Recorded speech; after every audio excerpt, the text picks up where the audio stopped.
bienvenidos a Día a Día en su 12ª temporada. Aquí estamos esperándolo para pasar una mañana de lujo, acompañado por supuesto por la señora Anaí Lange. Hola, Fito. Muy buenos días, bienvenida, ¿cómo le va? Muchísimas gracias, muchísimas gracias. Bienvenido usted también. Por supuesto. A un nuevo día, acá en Día a Día. Miércoles, no falta nada, no falta nada para el viernes. Extrañaba ya que me dijeras eso, ¿eh? Ya lo estaba extrañando. Desde el lunes. Desde el lunes que no me lo decís. Desde el lunes digo que no falta nada. Que no falta nada para el viernes. Bien, 12ª, y aparte me suena hasta raro escucharte decir 12º. Ah, no, ¿Cuánta a cantidad? eso me acostumbré ya. Ya te acostumbraste, Sí. claro. Yo porque estoy recién llegadita, Enero, recién febrero, aterrizada. Abril, mes 4. Mes 4, sí, mes 4. Si no me acostumbraba a eso, por lo menos. Mes 4, recién empezado, pero mes 4. Quiero aprovechar y mandarle un beso gigante, gigante a una genia que cumple años hoy, que es la señora Dani, así que le mando un beso enorme a la rubia Dani.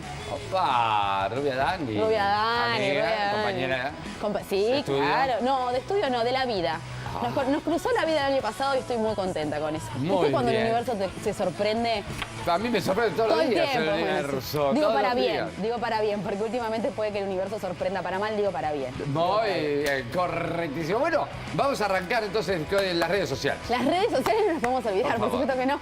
Las redes sociales son todas las mismas, como bien dice Fito Gali, Facebook, Twitter e Instagram, @Día a Día BTV. Bien fácil, @Día a Día BTV. Bueno, y ahora sí, podemos empezar con los adelantos del día de hoy, ¿verdad que sí? Correctísimo. Vamos a ver cuáles son.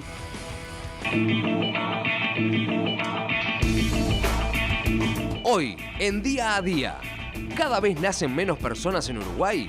Hablamos con Juan José Calvo porque disminuyó la tasa de natalidad en nuestro país.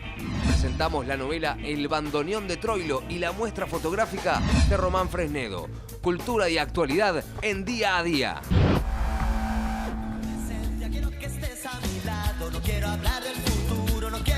¡Qué cogote que tenemos! Me encanta, me encanta. Tenemos de todo en el programa y arrancamos con recibir a nuestro amigo Raúl Olivera Alfaro. Muy buenos días, bienvenido. ¿Cómo estás? Bueno, nos motiva obviamente, como decían los adelantos también, este nuevo libro que está presentando El jueves 11. ¿El jueves? Jueves 11 en la sala Julio Castro de la Biblioteca Nacional. El bandoneón de Troilo. Una ficción. La novela de ficción, que no es una novela de tango. Exactamente. Pero tiene que ver un tango. Tiene que ver. Y tampoco es porque muchas veces, por la actividad que nosotros realizamos en el tema de derechos humanos, en el Observatorio de Luz Ibarburu, no es un libro específicamente de derechos humanos. Pero, sin embargo, navega entre todas esas cosas. Por algún lado lo toca, digamos. Porque hay toda una trama policial dentro del... Sí, efectivamente. Como toda novela policial, tiene una lógica de desarrollo. Y de alguna manera, te confieso que es la primera vez que vengo a un programa de televisión para hablar de algo que no es un libro sobre derechos humanos. Claro, pero tiene que ver. Tiene que ver, sí, pero claro, uno cuando presenta otro libro, de alguna manera le interesa hablar de lo que contiene el libro. O sea, claro. Y en una novela policial más vale no hablar de lo que contiene el libro, porque para el lector tiene ese encanto que es de alguna manera...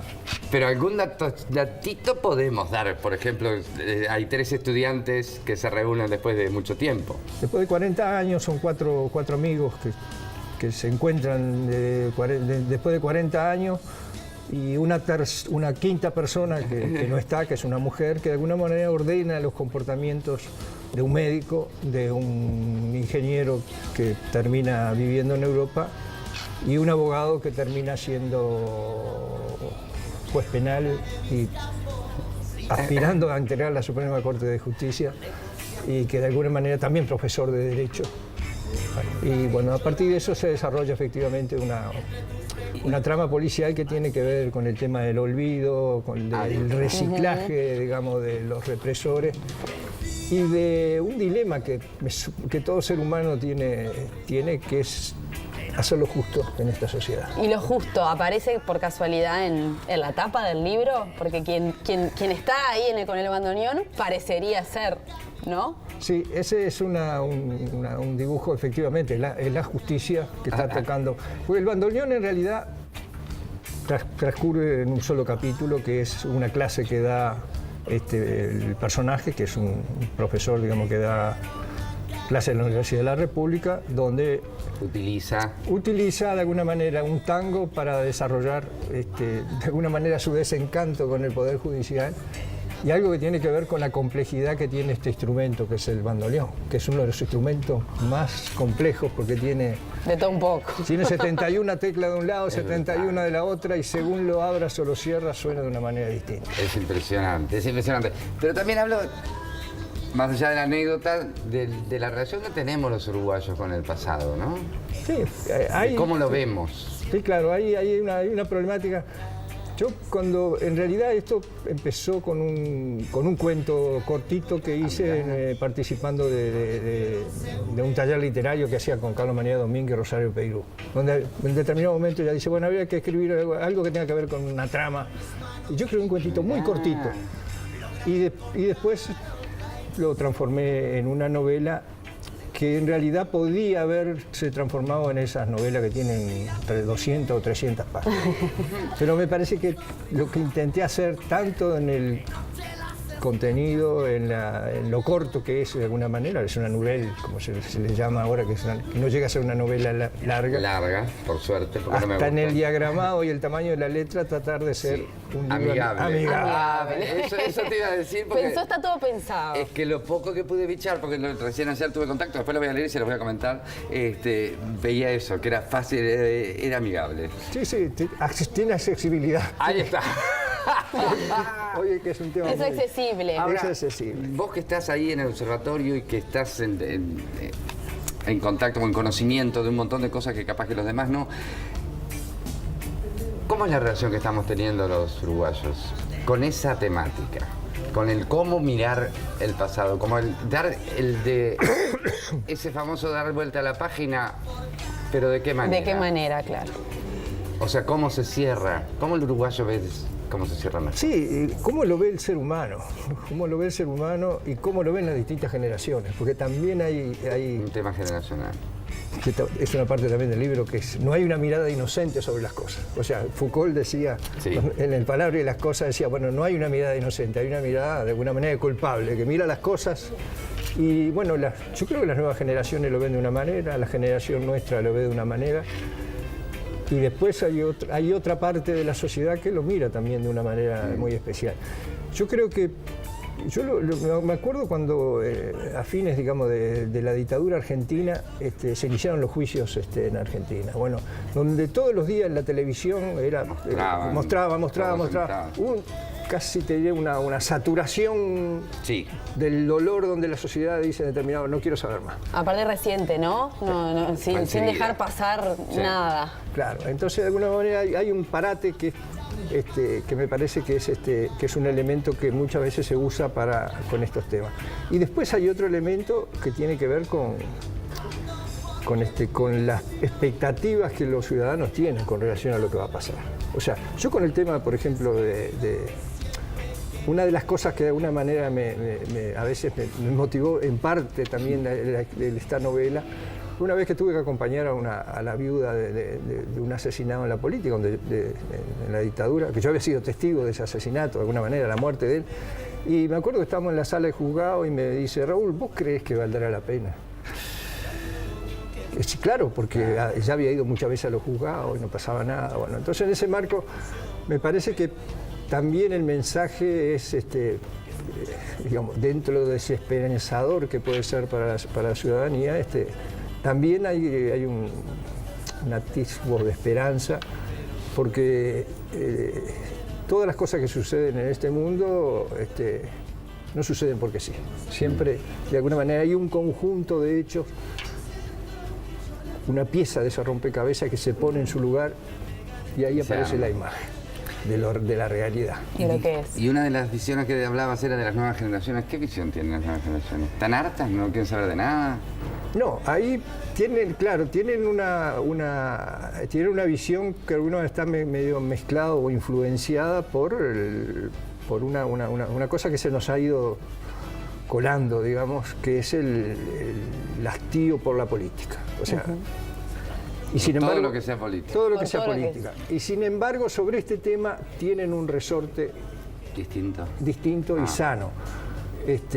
Bueno, el día que encajen esas dos piezas, de que en realidad pensar adecuadamente el tema de los derechos humanos implica una posición claramente política, la sociedad nuestra, digamos, esa generación de alguna manera avanzará. Es lindo en las marchas ver muchísima gente joven. Y hay cada vez más, Sí, ¿no? cada Año a año y cada vez No más. es solo gente mayor, al contrario. Es cada vez más gente Más joven. gente que está en joven, las marchas. como comprometida con cada una de las causas. Sí, la generación joven tiene esa particularidad. Yo lo vivo con mis hijos, lo vivo con mis nietos, digamos. Que de la forma en la cual ven esto no es la forma nuestra. Y yo creo que hay una parte que es responsabilidad nuestra, de la generación nuestra. O sea, hay una parte de responsabilidad nuestra que nosotros no hemos sabido transmitir y traducir de alguna manera algunas cosas con relación a estos temas. Y la sociedad, no los jóvenes, todo el mundo en realidad se plantea sobre este tema casi como que este tema es como se plantea a veces con quien está enfermo de cáncer, ¿no? No hay que hablarle de esto, Claro. no hay que nombrarlo, como si no nombrarlo no existiera. Quisiera que no Haga que no existiera. exista. Una negación por Entonces cuando aparecen estas cosas, bueno, cuando aparece ahora, yo qué sé, lo que aparece en estos días de las declaraciones del que Ha hizo pasado de Gabazo todo. y todo lo demás, bueno, ahora hay cosas que toman una dimensión muy particular. Te cuento una cosa, sobre, por ejemplo, los vuelos de la muerte, ¿no? En la Argentina. Ellos fueron denunciados casi desde que empezaron a ocurrir, durante muchos años, lo denunciaban las víctimas. ¿Cuándo se transformó efectivamente, se instaló en la sociedad como un hecho indiscutible? Cuando lo dijo Eschilico, que era uno de los que había participado bueno, esto que relata Gabazo y que aparece ahora en las actas, también lo conocemos todo el mundo, pero sin embargo que lo diga ellos, desgraciadamente tiene mucho valor que lo diga uno. Entonces más allá que uno lo repita, y a veces hasta las imágenes transforman determinados hechos y le dan un valor sustancial. Yo me acuerdo en la tapa de Brecha cuando aparece el Julio Castro y que aparece una foto de la excavación y todas esas cosas. Ese día, esa foto de alguna manera transformó la mirada sobre otras cosas. Esa mirada inocente que de alguna manera podía ver sobre estas cosas, se armó de una manera distinta, miró de una manera distinta. Y yo con esta novela, digamos que yo creo que no, lo que intento hacer es entrar por otra puerta Claro. sobre una problemática que a veces plantearla por la puerta concretamente de ser un militante de derechos humanos, que habla de las causas judiciales y todas esas cosas, que está enjergado con determinada, la jerga, digamos, de estos temas, que a veces se hace intraducir. Pero está bueno porque decía justamente que a veces es error nuestro como transmitimos. Claro, y acá sí. es una herramienta. Buscás otra alternativa, otra entrada. Otra entrada que a veces ha sido el teatro, ha sido la pintura, ha sido la poesía, ha sido la canción. Y en parte para mí, yo te digo, yo en realidad nunca había... es mi primera cosa de ficción que escribo, ¿no? He escrito para otros libros, pero nunca de ficción. Yo fui al taller literario porque en realidad quería salir de la lógica esa de pensar el comunicado, el análisis de la sentencia, digamos, y descubrí efectivamente que para mí fue muy sanador. Lástima que no me dio el tiempo para seguirlo, no fue suficiente, pero me sirvió de alguna manera Para esto. para esto y ver cómo... Yo aspiro que con esta novela, que también tiene otro sentido, nosotros la lucha, digamos, de derechos humanos implica tener recursos económicos. Lo que surja de este libro es un aporte para el observatorio, Mira, para qué tener más importante. dinero, no tiene fines de lucro. Entonces, en ese marco me parece que... El Observatorio de Luz Ibarburu, que es una de las fundadoras de Madres Familiares, ¿no? Sí, Madrid Familiar, el Aunque no Momento Hijos, Ser Paz, bueno, todas esas organizaciones, el PICNT, que están de alguna manera, nos hemos juntado para llevar una tarea que en realidad es muy desgastante, porque eso es otro elemento. Yo recuerdo una vez con una amiga que me estaba ayudando para hacer un trabajo de presentación de las causas justamente ante Garzón en determinado momento, y yo le tenía que pasar, dictarle los testimonios y todo lo demás. Y me acuerdo que terminaba destrozada. A mí, claro, a mí ella no me afectaba. Claro, porque ya estaba. Claro, es un tema muy pesado, muy pesado. Entonces, ya nos vamos, y no tiene que ver con el libro, pero había una época en la cual había como división de las causas que no permitía que unos elementos se utilizaran en la otra. ¿Eso cómo? Eso sí, quizás fue el más avance, Subsanado, más sustancial sí. que ha habido en los últimos años. Bien, O sea, bien, la bien. creación de la Fiscalía Especializada, que de alguna manera Puede relacionar. puede relacionar, Bien. que hace nosotros, desde que se creó el observatorio estábamos luchando para que eso se creara, es un elemento que efectivamente permite a un equipo muy eficaz que tiene, muy comprometido que tiene, mirar la realidad y efectivamente Bien. hacer esa... Ese puzzle. Claro, porque no se trata de la voladura de un cajero automático, del robo de una gallina, no, se trata de hechos concretos donde hay un solo actor, que es el Estado. Exacto. Entonces, si no había una mirada de ese tipo, era muy difícil avanzar, muy difícil. Es Y vital. volviendo a la presentación, capaz, el jueves 11 de abril a las 19 horas, ¿y qué es lo que va a suceder? Porque van a haber personas más allá de vos. Sí, ¿Es así? está Rosario Peirú, que es una de digamos, mi maestra en el taller En el literario, arte. una excelente amiga y compañera, muy contenedora frente a las críticas que a veces muy radicales de Carlos María Domínguez. O sea, de alguna manera es una tanda muy interesante en ese taller. Mirta Guiance, que en realidad muchos dicen, por eso pueden pensar que este es un libro de una Del presentación de temas de derechos humanos y jurídico. No, Mirta Guiance es una asidua y apasionada lectora de novelas policiales. Mirá. Mirá. Entonces, por esa razón, y bueno, y también por la temática, le mandé el libro, le pareció excelente. Cuadra y todo lo perfecto. demás, y cuadra perfecto. Gabriel Ibarren, que de alguna manera hace, va a ser la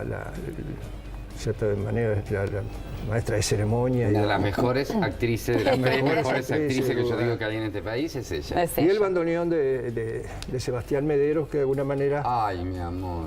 para que Porque va a tocar el tango, va a cantar. va a tocar tango, por supuesto. Es una presentación 360. Sí, y se puede decir cuál es el tango, porque no llegué al tango. No, el tango, en realidad la novela, El que utiliza. el personaje le pasa a sus alumnos una grabación de Troilo cantando, tocando, ¿cómo se llama? Siempre me olvido la palabra, a mi barrio, donde él dice, yo no sé si fue así, pero yo lo vi así. Entonces, y habla sobre el barrio Perfecto. y todo lo demás. Muy bien. Bueno, Muy bien. eso es, bueno, eso vamos a ver, lo estamos armando de alguna manera con un libreto que sea también amigable y accesible. Qué lindo, qué lindo. Éxitos, un beso para todos porque son unos divinos además.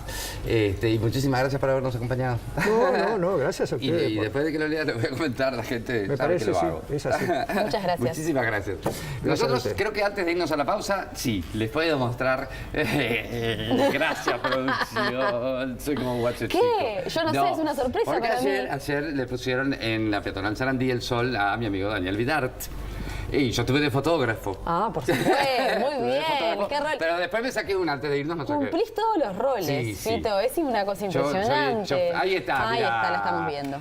Ahí sí está la presidenta de la Junta Departamental de Montevideo, uno de los ediles que habló, que además va a estudiar antropología, estaba muy emocionado.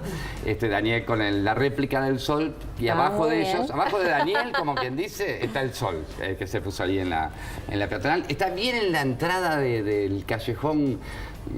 Ahí estás, mira, ahí estás vos, Ahí con está. Ahí me tiré en el piso y dije, vamos a sacar una foto antes de Sí, irnos, porque claro. si no, no me queda nada. Y ahí le habían puesto todo el escudo de Montevideo atrás. Ahí vienen en la peatonal divino. Vienen en la peatonal. Tienen una alfombra con el agujero en el medio para tenerlo tapado hasta el momento de descubrirlo. y ¡Cogote! todo. Divino. Belén Herrera estuvo también, un beso enorme que nos volvimos juntos. Bueno, mis felicitaciones también para este grande, que bien Divino. merecido ese. Que además justamente el ese sol. último libro era con el sol en la espalda. Exactamente. Ahora tiene el sol en el piso también. También. La señora me dijo que quiere ser su luna. Bueno, con esto nos vamos a la pausa. Sí, exactamente. Correcto, y ya volvemos porque hay muchísimo más día a día para vos.